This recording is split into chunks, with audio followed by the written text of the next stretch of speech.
Okay, good morning, everybody. As we start the chitas of the day, we continue. Today is Thursday. It's the fifth portion of Kairach, and we are holding on chapter 17, verse number 16. God spoke to Moses, saying, "Daven Israel, speak to the Jewish people. And take from them mate. Take from them a staff. The base of take a staff for each and every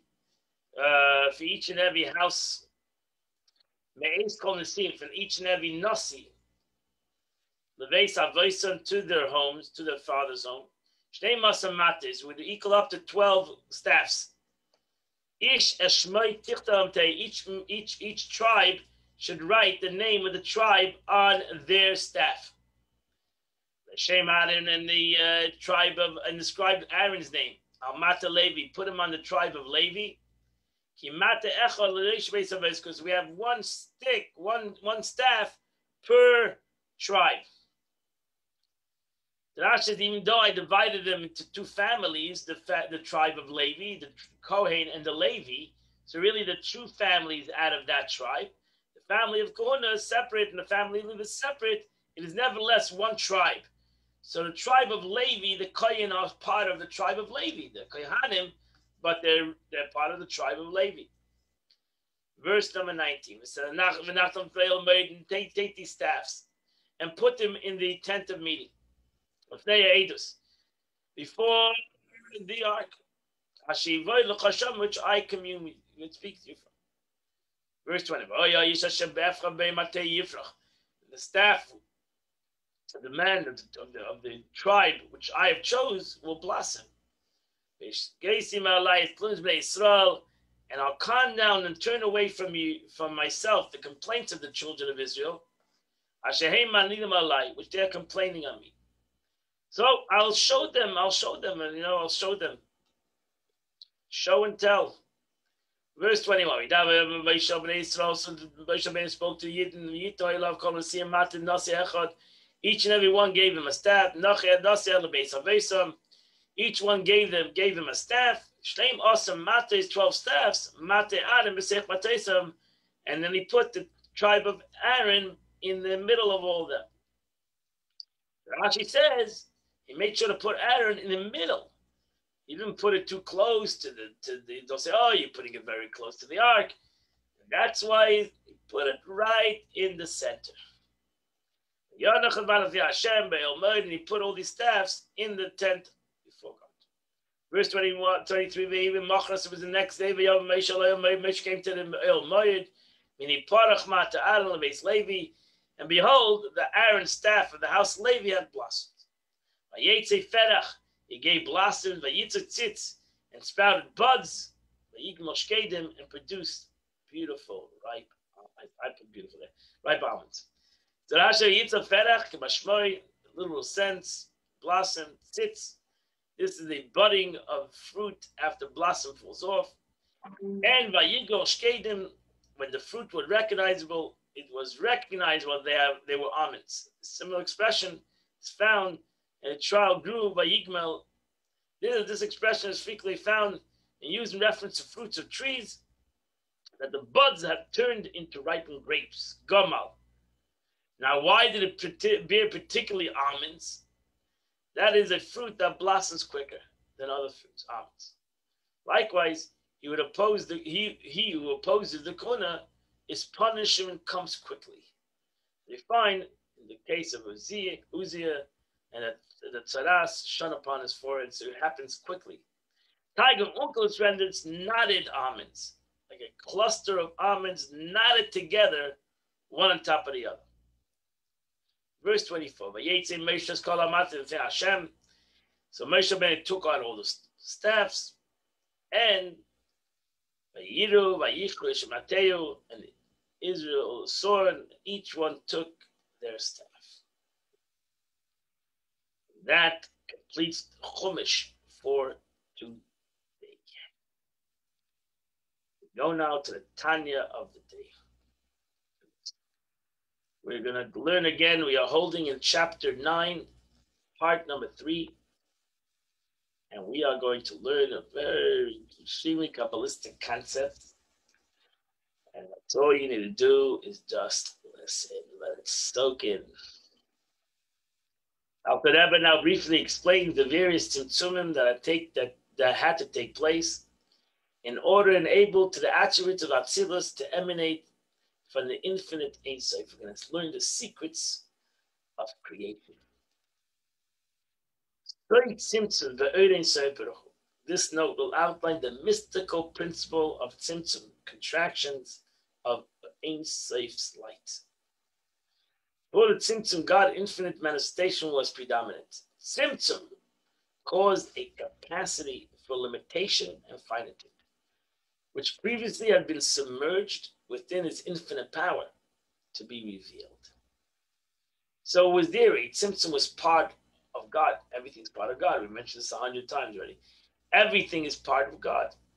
The light, the tzimtzum, the dark, the light, everything is God's, is an emanation or revelation from God. Tzimtzum Adon Kadm. This is the Kabbalistic concepts. The tzimtzum of Adon Kaner means, which in Kabbalah is pre-mortal man, which is the highest state of existence after tzimtzum. It's all Kabbalah and the primal thought that contains and is the source of all subsequent emanations and creations called Adam Kadmon. Premortal man. This is the prophecy of Ezekiel, who saw the chariot of God, and upon it the faces of animals, and upon the seat was man, was an image of man. That's the Tselem Elokim, that God made man in his image, so to say, whatever that means. The immortal man, beside Hadikna, and the esoteric document of Tzimtzum, which is Dikna. The life force that emanates here is exceedingly attentive to the point that cutting it causes no pain. Dikna, according to the terms of Dikna, beard, or se'irat here, are used to represent a certain form of tzimtzum. So you have a concept. Imagine you have something coming from yourself. If you cut your hand, it hurts you. Why doesn't your hair hurt you when you cut it off? When your nails hurt you when you cut it off. Cutting off a part of your body. But that's soy dikna. That's the hidden. There's a hidden aspect in the man. Everything that's lamata in man is lamaila. Everything that happens in a human being is happening above. So that's how shows how far your hair. You cut your hair, you don't feel the pain, because the life force that comes into the hair is so far away from the life force, from the feeling. It doesn't even feel. Your body doesn't feel it. That's the concept. That's how far tzimtzum. They wish to put a person here, so that he would understand how far tzimtzum can go. That he can cut it off when it's some source, and there's no feeling at all. Shesay called tzimtzum l'tzamtzum, because the underlying purpose of all contraction is to condense the light in order to enable to become enclosed within the vessel of the transference of the world of Atzilus. So everything in the body is a vessel to the soul. Ultimately, even the hair is a vessel to the soul. The vessels assume a specific form of wisdom, kindness. By contrast, divine light that permeates these vessels is essential, simple. When through tzimtzum the vessel comes into being, and the light clothes itself within them, and it becomes fused within them, wisdom and kindness becomes one with God.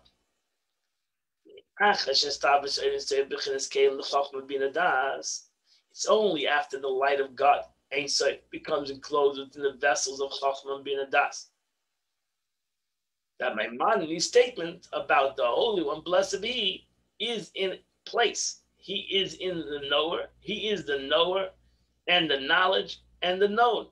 And by knowing Himself, He knows creation. For the vessels of the world of emanation become the soul and the life force of the world of Bria and Yitzira and Asiya and all the created therein. So by knowing himself with the knowledge that is found in the vessels of Atzilus, he also knows all the world and the creatures of all the worlds of Bria, Yitzira, and Asiya, since they derive their life force from these vessels. So by God's knowledge of the world, where it becomes into a world of knowledge, means that's why Atzilus, the world of emanation, the first world in Kabbalah, is the world of emanation, the world of Atzilus, where there is really the world of knowledge.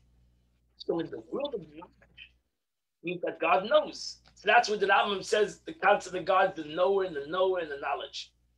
Because it's all one by him. And therefore, ultimately, everything that he knows is him. But however, without the foreseen, the offer said, and the investure of the light in the vessels, it is not all appropriate to say that he's the knower. Before Atzilus, it's above understanding. Before knowledge, there's nothing. It's God. So he's not even in the realm of he's the knower and he's the knowledge and he's the knower. He's the knower and he's the knowledge. Meaning the whole category of knowledge cannot be ascribed to God because it's before the concept of knowledge. Even in a so exalted manner as the statement, he is the knower. Because for he is not within the realm of the main of knowing knowledge at all. He's above that. He's infinitely elevated above even the level and the bounds of wisdom. For even the statement, he is a knower, implies a restriction to God, so to speak, to one particular faculty, wisdom, as distinct from, say, the attribute of kindness and mercy, to say that God's knowledge, that it's separate from mercy, because again, knowledge and mercy and motions are two different entities. However, utterly transcends all such bounds. God is above it. Again, to the extent that the relation to him, to God, the level of wisdom is considered like the physical action, as we mentioned before. The Alter Rebbe had said the manner of nature, the flow of the emanation, how and what is known to the sapiens, meaning it is they who understand how the ancient, those who are knowledgeable, they are the one who understand how the air and safe light there emanates the intellectual and emotive attributes, which even after their emanation are so completely fused with God that it can be said that he is the knowledge, as the Alter Rebbe goes on to say. We are not concerned with esoteric matters. How the emanation of spirits of Ein Sof come into this, but that's not our avodah. Even though I just told you in brief, but the Alter Rebbe said, but that's not our service. We're going to go into esoteric concepts above our understanding. What's incumbent upon us? What's incumbent upon us is lahamin emuna shlema, is to believe in complete faith. The iu v'gameyochad, that he and his attributes are one, meaning the vessels and the spheres are all one. Which means the attributes of the Holy One, blessed be he, and his will, and his wisdom, and his understanding, and his knowledge, and with the essence of God are all one.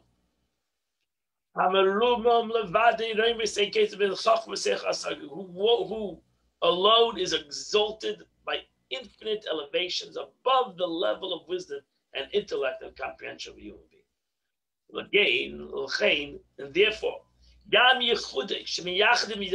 hence, since he totally transcends intellect and comprehension, his union with the attributes, which he emanates from himself, is beyond the realm of comprehension. It's a concept of emunah. It goes in the realm of faith. So we have to have emunah in the oneness of God. It's impossible to understand how he unites with them. Rather, this may be done only through faith.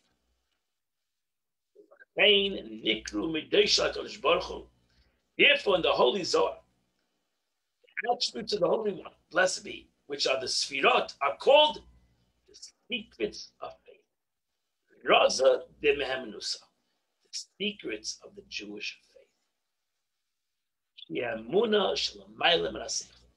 Which is the faith that transcends intellect. When this concept cannot be grasped intellectually, but only through faith. That completes Tanya of faith.